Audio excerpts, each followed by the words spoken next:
extra for better measure. Straighten your tips back out. Align your tips once a week.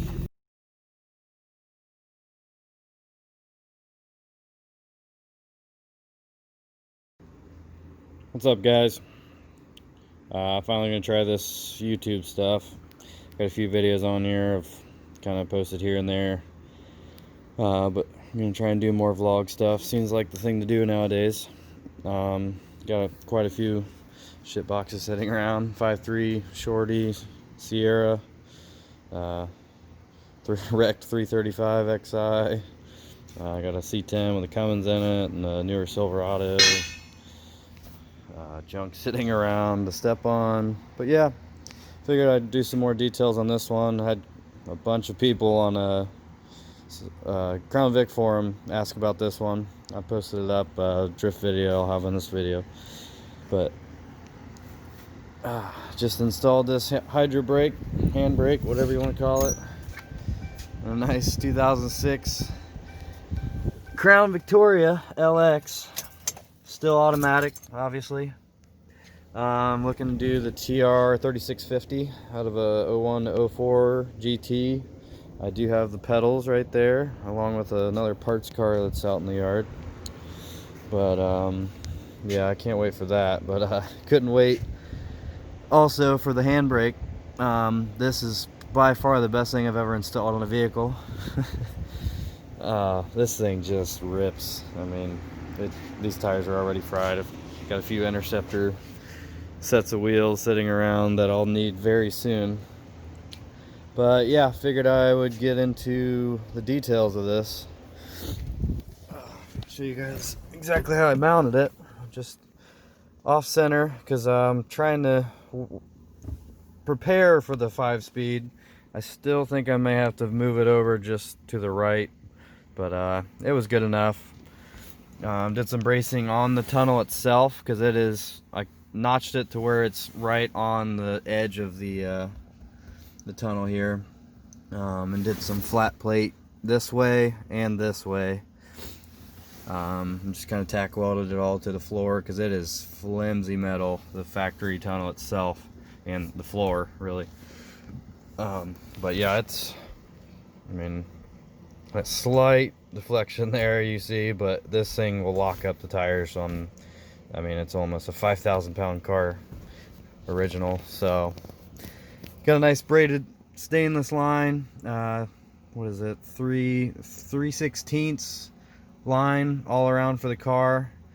It's 2 brake lines to each caliper from the ABS block on these cars, so it makes things, you know, twice the work. You don't just tee into, or these you're dedicated, so you don't, an inline, what I would recommend for, you know, your daily driver, something you don't plan on doing dual caliper setup for, but this I plan to do dual caliper, so I did the dedicated Willwood master cylinder.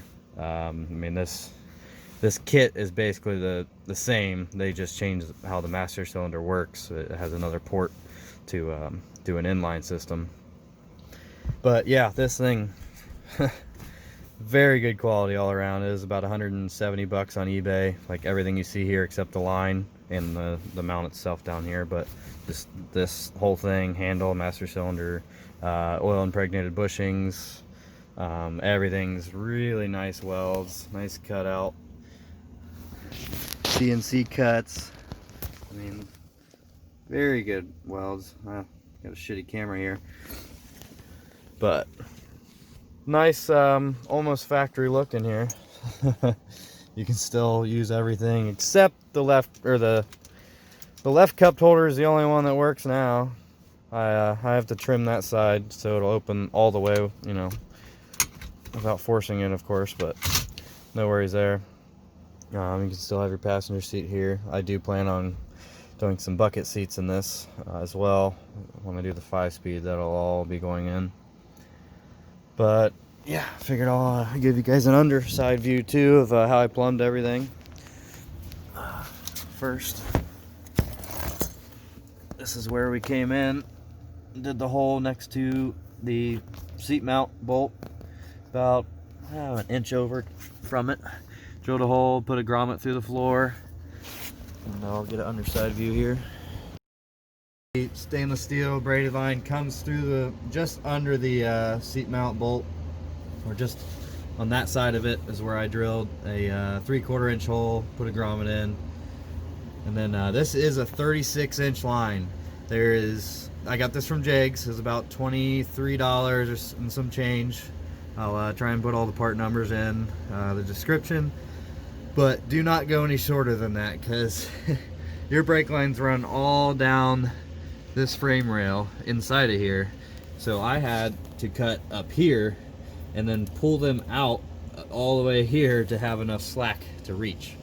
Obviously I don't have a mount right now. It is pretty solid, but it's the braided line is going to hit right there. I'm going to put a hanger here soon, but we just wanted to get it all together and test it out, see how we like it.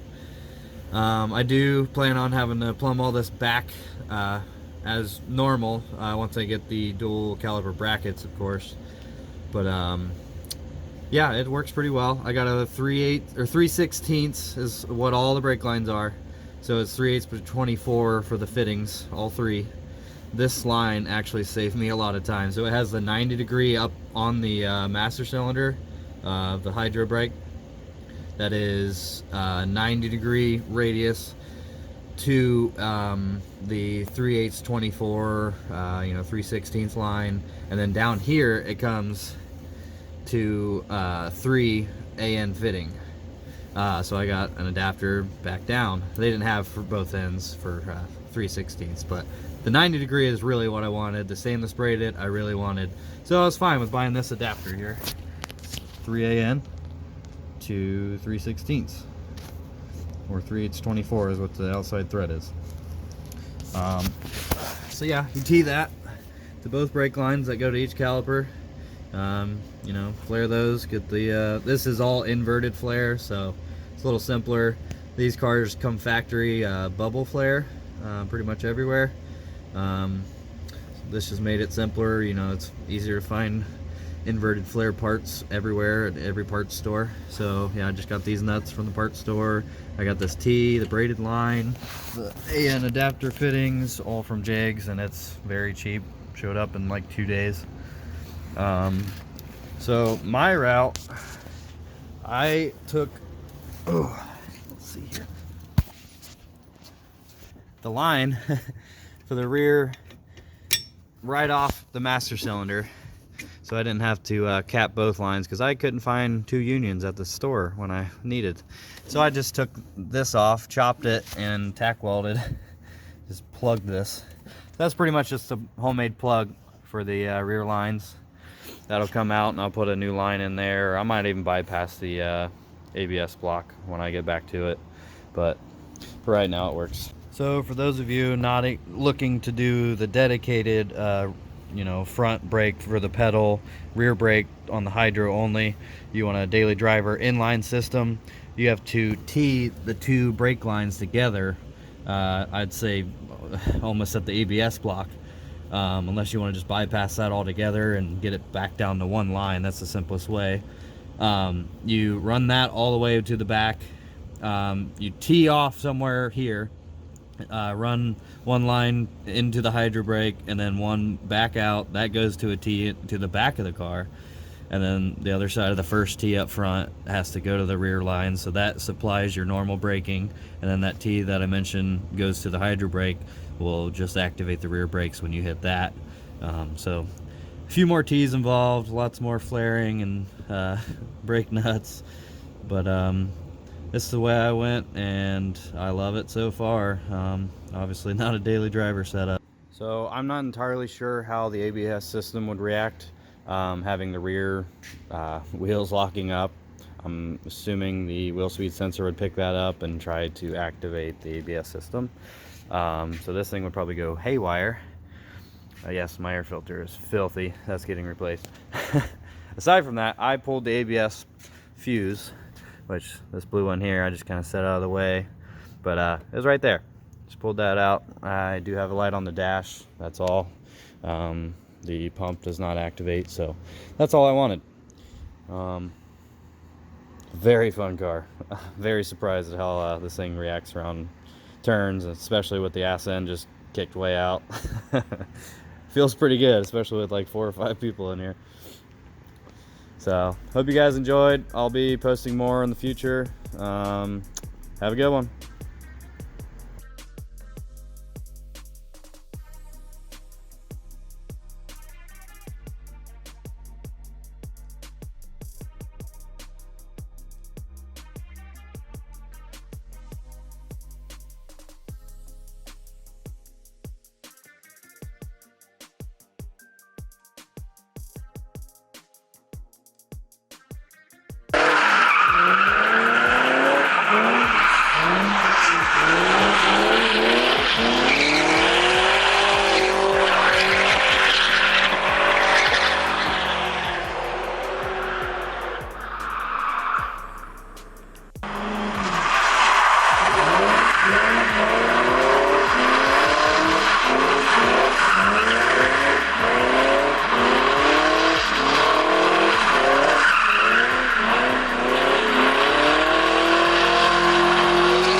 Touching the tire, actually.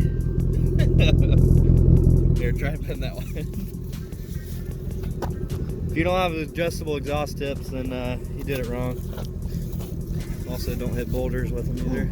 Yeah, that one don't bend. That one's hot. Damn it. That one's against the tire, You though. got the jack in the back here still? I don't think so.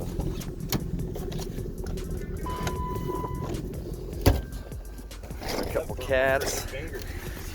22. Got a rifle and pistol 22. CB. A little bit of everything. Yeah, just hook on with that. Engineered. I bet half this video is not even looking at what we're doing. I'm bad with this shit. Oh, yes. Little That's extra how you for better That's measure. how you straighten your tips back out. Align your tips once a week.